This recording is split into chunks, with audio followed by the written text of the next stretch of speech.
don't you? How the Native Americans saved the Pilgrims from starving.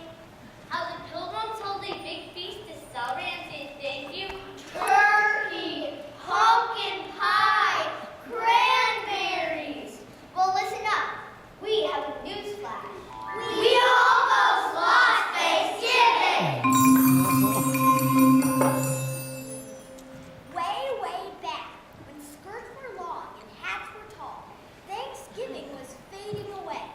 Sure, the folks up in New England celebrated it.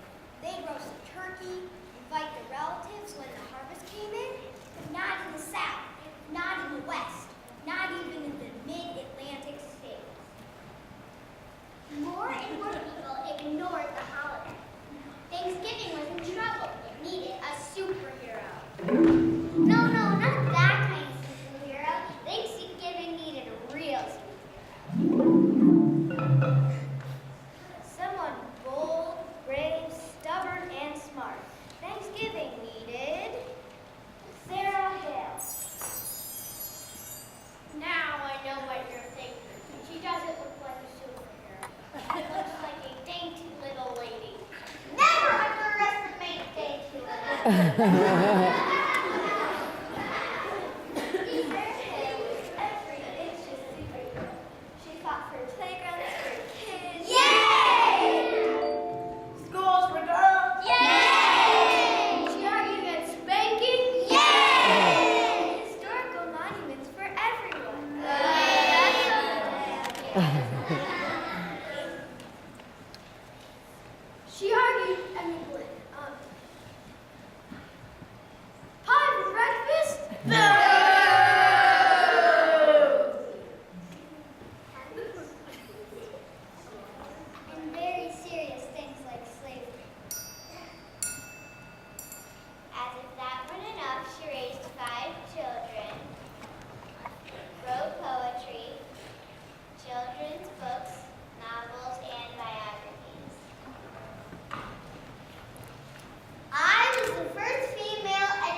In 1863, President Lincoln made Thanksgiving a national holiday. Hooray! A day for all Americans to give thanks together. It took Sarah Hale 38 years, thousands of letters, and countless bottles of ink, but she did it. Nothing stopped Sarah. That bold, brave, stubborn, and smart lady saved Thanksgiving for all of us. Thank you, Sarah!